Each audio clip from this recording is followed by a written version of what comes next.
Laurent Nunez, ministre de l'Intérieur, qui était sur place hier. Première des règles juridiques, c'est de les déclarer en préfecture.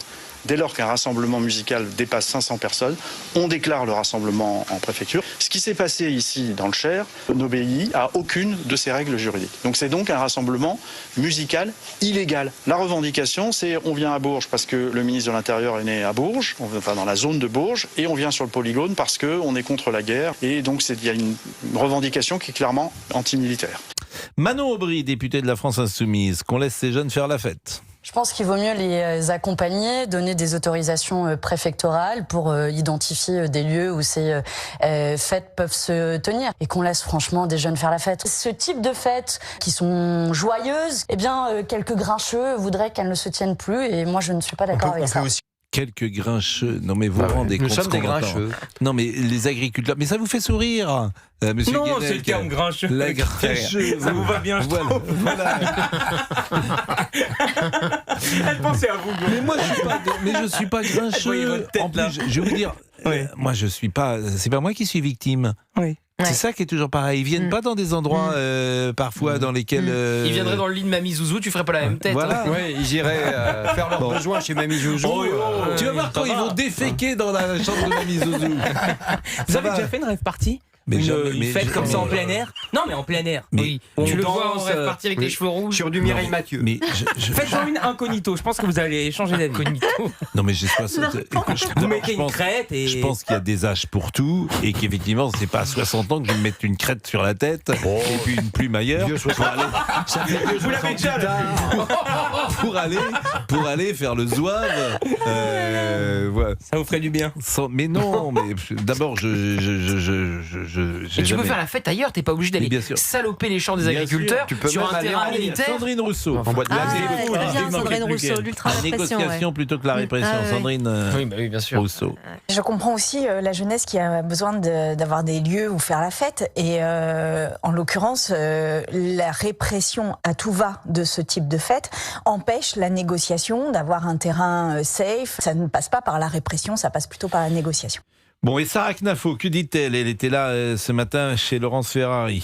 Manon Aubry dit ce sont seulement des jeunes qui font la fête. Moi, quand je vois, on voit les images. Quand je vois des jeunes gens qui ont des stupéfiants, qui dansent sur des obus, le symbole est terrible d'ailleurs. On voit bien que c'est une génération qui ne respecte rien.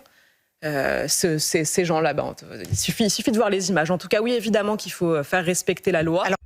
Je peux vous dire, là j'ai un ami corse qui m'envoie un petit message et qui me dit comment se passerait une rêve en Corse. Il ferait pas ça en Corse, hein.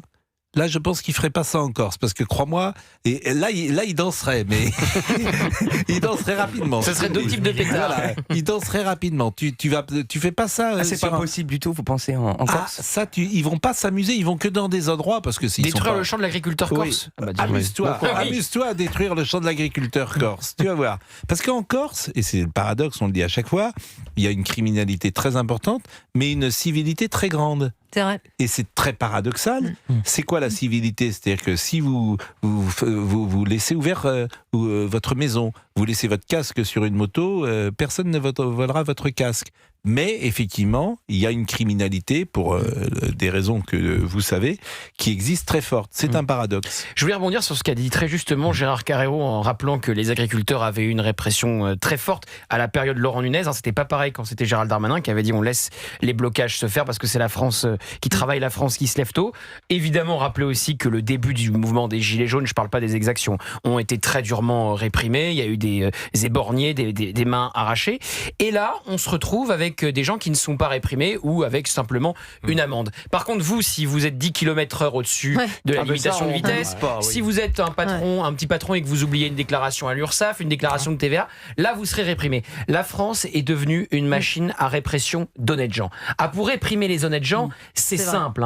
C'est pas compliqué parce que le patron qui a oublié une facture, il va s'en vouloir. L'automobiliste, si c'est un automobiliste consciencieux, il s'en voudra également. Pour réprimer les honnêtes gens, s'il n'y a pas de problème. Pour réprimer le délinquant, c'est beaucoup plus compliqué. Monsieur Bito Panelis, ce que dit Gauthier Lebret, c'est quelque chose qui infuse dans la société. Et c'est vrai qu'on a le sentiment qu'il y a deux poids, deux mesures, et qu'effectivement, ceux qui sont punis sont entre guillemets les honnêtes gens. C'est vrai, je suis d'accord avec cette résonance, cette analyse. On constate aussi que, par ailleurs, on a une autorité qui était verticale, qui est aujourd'hui totalement horizontale, plus ressentie. On était avec les enfants, tu obéis, aujourd'hui c'est « ah bon, mais pourquoi ?» On n'est plus dans le même paradigme, plus d'autorité de l'État, beaucoup plus contestée. Là, dans cette rave partie, envisager différemment la gestion du risque collectif, bref, beaucoup de choses à voir dans notre pays. Et effectivement, le ressenti de se dire « moi je bosse, je suis honnête, je me fais taper sur la tête, pas les autres », c'est vrai que beaucoup de Françaises et de Français le ressentent. Bon, Christophe Bordet. Tout à l'heure, Gauthier Lebret disait « ça arrivera encore ». Et évidemment que ça va arriver encore. On l'a Mais pas réprimé. il y a plein d'exemples. Moi, en Gironde, par exemple... Un exemple qui est assez similaire, ce sont les gens du voyage qui arrivent avec des centaines de caravanes qui s'installent sur des terrains privés. Et par exemple, j'ai reçu un message en même temps que vous, pas de Corse mais de Gironde, un maire d'une commune qui me dit « Depuis vendredi, on a une centaine de caravanes qui sont installées sur le parking pratiquement de l'école et sur les parkings d'entreprise. Là aussi, pareil, on fait ses besoins n'importe où, etc. Et on ne peut rien faire, on n'arrive pas à les faire bouger, on n'arrive pas à mobiliser le préfet, etc. Là, que fait l'État ? C'est la même chose. Que fait l'État ? Que fait l'État ? Ces gens-là se branchent sur l'électricité. Ils viennent pas faire la fête, les gens du voyage. Pardon de vous le dire. Les gens se branchent, ces gens-là se branchent sur l'électricité. Ce sont les habitants qui payent. Que fait l'État pour empêcher ça ? Rien. Vous êtes d'accord ? Même quand tu te fais squatter chez toi. Voilà. C'est le plus grand bidonville à Nantes. C'est le cas à Nantes. Avec le plus grand bidonville d'Europe. Et tout est comme ça. Et ça fait plaisir à tout le monde, notamment à Monsieur Guenec. Écoutez Manon Aubry qui parlait de ce boulanger ouvert le 1er mai. Alors là, elle n'a pas de mot assez dur sur un boulanger qui ouvre le 1er mai. Mais c'est pas possible. Sébastien Lecornu, le Premier ministre, a appelé un patron qui n'a pas respecté la loi plutôt que d'appeler les inspecteurs du travail qui font respecter la loi. Donc on a un Premier ministre délinquant qui encourage à ne pas respecter la loi. Pour vous, le boulanger en question est un délinquant ? Mais bien sûr.